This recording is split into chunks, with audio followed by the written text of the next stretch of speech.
Assalaamu calaykum waa idin salaamay dhamaantiin Ramadaan mubaarak isku soo noqod wanaagsan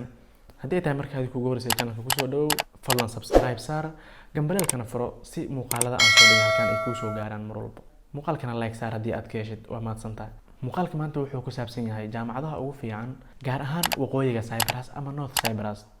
sida wada ogtiin dhammaan dadka channelkayga ku xiran hore ila socday waxaan joogaa North Cyprus halkaas ayaana jaamacad ka dhigtaa waxaan jeclaystay markiina idinla wadaago jaamacadaha meeshan ugu fiican sababtoo ah marka qofku uu ka maqan yahay meeshan runtii waxa laga yaabaa inuusan macluumaad badan uusan helin oo ka anfici lahaa haddii noqoto jaamacadda nolosha iyo wax walba muuqaal horaan ka sameeyay nolosha Cyprus ama Qobrus imaashaheeda nolosheeda macluumaad kasoo idil haddii aad rabtidna muuqaalka halkan kor saaran ayaad ka helaysaa halkaas kasoo daawo muuqaalka waxaan kugula wadaagayaa jaamacadaha ugu fiican meeshan dhammaysa muuqaalka ilaa dhamaadka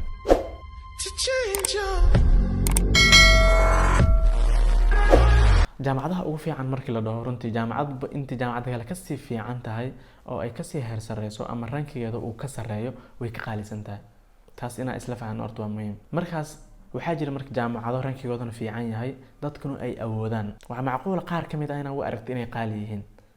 sababtoo ah meeshan la yiraahdo Cyprus ama Qobrus runtii nolosheeda waa nolol aad u sareyso oo yar qaali ah la midna ah wadamada European-ka ah jaamacadda ugu horeysa waxaa la yiraahdaa magaceeda Eastern Mediterranean University haddii aan isla fiirino marka programyada jaamacadaha badankooda waxay sameeyaan boqolkiiba 50 scholarship ay ardayda siiyaan badankeedaba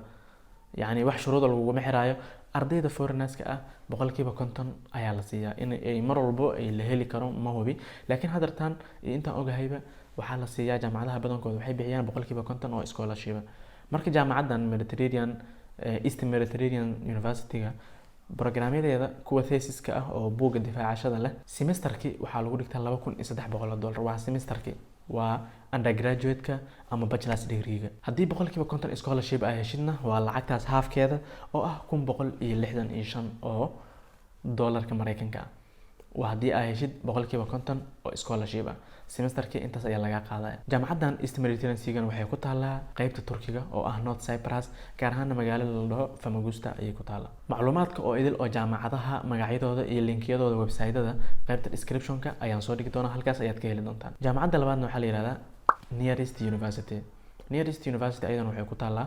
magaalada la yiraahdo Nicosia oo ah caasimadda North Cyprus ayadana programyadeeda boqolkiiba 50 scholarship-ka ah sanadkii waxaa waaye €3,140 jaamacadaha badankooda euro ayay qaataan qaarna dollar ayay qaataan marka laakiin badankooda waxaa badan kuwa euroda qaato lacagta euroda ah marka midan Nearest University-ga ah haddii ay hesho boqolkiiba 50 scholarship oo ay u badan tahay inaad heshid sanadkii waxaa laga qaadaya €3,140 sidoo kale programka masterka ah oo master programka ah asagana waa 2 sano waxay noqonaysaa markaas haddii sanadkii €3,140 laga qaaday 2 sano markii lagu dhufto €6,000 ayay noqonaysaa jaamacadda saddexaadna waxaa la yiraahdaa University of Mediterranean Carpathia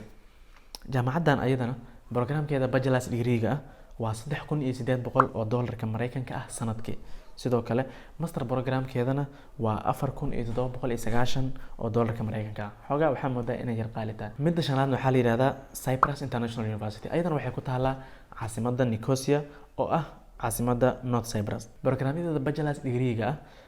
non scholarship ama kuwa scholarship-ka aan lahayn waxaa waaye €5,843 oo euro kuwa haddii ay heshid boqolkiiba 50 scholarship-na waa €6,099 master programka Cyprus International University asagana waa €4,000 oo total programka oo 2 sano ah jaamacadda kalena waxaa la yiraahdaa Green American University oo loo soo gaabiyay GAU waa jaamacadda ani aan dhigto master programkeedana waa €3,725 waa sida aniga aan ku dhigto waa sida dadka dhanba ay ku wada dhigtaan bachelor's degree-geeda xogaa waxaa moodaa inay aad qaali u tahay sababtoo ah semesterkii waxaa laga qaadayaa €525 oo euro waa semesterkii markii lagu dhufto sanadkiina waxay noqonaysaa sanadkii €3,050 waa sanadkii programka 4 sano ah markaas waxay noqonaysaa 12,000 iyo wax ka badan oo euro waa €12,200 oo euro dabcan xogaa waxaa moodaa inay qaali tahay laakiin waxa uga baxsan kartaa waxaan oo dhan haddii ay heshid scholarship boqolkiiba 75 ama boqolkiiba 100 scholarship haddii ay heshid lacagtan oo dhan way ka yaraanaysaa waxa laga yaabaa sanadkii in bixi lagu dhaho lacag aad qiimaheedu u yaryahay.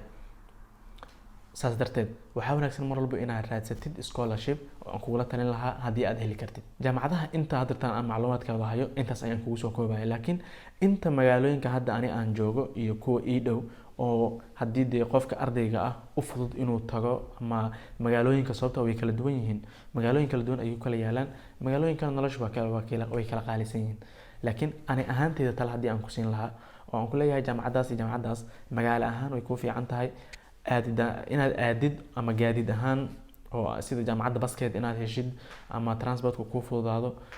magaalada ay ku taalo inay tahay magaalo kuu fiican. jaamacadaha 3 jaamacad ayaan kugu soo koobaya kuwa aan kugula talin lahaa haddii aad arday tahay inaad ma aragtay aad xariisatid. midda ugu horeyso waa GAU oo ah Green American University, midda kale waa Near East University, midda saddexaadna waa Cyprus International University. laba ka mid ah waxay ku yaalaan hal caasimad oo hal magaalo ah, midda kalena waxay ku taallaa magaalo la yiraahdo Girni, waa jaamacadda la yiraahdo Girni American University oo magacii magaalada ayay wadataa. jaamacadahaas ayaan kugula talin lahaa hadiiba ay tahay inaa imaadid meesha waxa aad ka baratid. admissionada waxay furmaan 2 waqti, fall semester iyo spring semester. spring semesterka ayaa soo horeeyo, fallka ayaana dambeeyo. springkana wuxuu furan yahay January ilaa February, sidoo kalena fall semesterka asagana wuxuu furmaa, admissionkiisa wuxuu furmaa August ilaa September ayuu furmaa. intaas ayaan kusoo koobaya. inta aanan gabagabeynin hal su'aal ayaa jirta oo mid kamid ah dadka ku xiran channelkan uu aad ii soo weydiiyay marar badan oo isku xigto. su'aashan waxay u dhacaysaa maadada la yiraahdo MIS macluumaad iga soo sii ayuu jiri wax macluumaad kama hay. waa ku mahadsantahay su'aashaada. MIS waa maadada aniga aan dhigta dartaan waxaan hoos imaadaa wax la yiraahdo MBA oo ah Master of Business Administration. MIS waxaa loo soo gaabiyay laftirkeeda Management Information System. waa maado IT management ah oo ku barayso haddii aad leedahay aas-aaskii IT haddii aad soo baratay, sidoo kalena business management iyo IT isugu ka dhex darayso. haddii aan si kale kugu dhigo, meel walba ama business walba adduunkan businesski iyo IT-ga way isku dhex jiraan. shaqadaadu waxay tahay marka in managementiga ama dadka maamulka ahaa oo wax maamulayay in aad macluumaadka ay u baahnaayeen aad u keentid, inaad baaritaan sameysid, macluumaadka aad soo analyze garaysid isku soo aadisid, kadibna report ahaan aad u soo gudbisid oo dadka managementiga ahaa aad u gudbisid macluumaadkii oo information system ah maamulitaankiisa. waxaan filayaa inaad fahantay. shaqooyinka marka aad ku heli kartid haddii aad baratay MIS waxaa kamid ah kow business analyst, 2 IT management ama IT manager, waxaa noqon kartaa IT consultant ayaa noqon kartaa, waxaa noqon kartaa business intelligence analyst, sidoo kale waxaa noqon kartaa business application developer. shaqooyinkan way badan yihiin oo intaan bas kuma koobno oo shaqooyin badan ayaa kuu furan, laakiin macluumaadka muhiimaddu waxay tahay inaad fahantid waxa ay qabanayso. waxaan filayaa inaad su'aashaada aan kaaga soo jawaabay ku saabsaneed MIS ama Management Information System. waa ku mahadsantahay daawashada muuqaalkan. haddii intaan aad soo gaartay aad baan kaaga mahad celinaa. muuqaalka like saar, asxaabtaada la share garee, wixii fikir iyo fariin aad noo haysidna qaybta commentiga nogula wadaag. channelka haddii aadan weli subscribe saarinin waxaa kaa codsan lahaa inaad subscribe saartid, gambaleelkana aad furatid. intaan ku kulmayno muuqaalkan muuqaalka xiga waxaan idin leeyahay Ramadaan Mubaarak.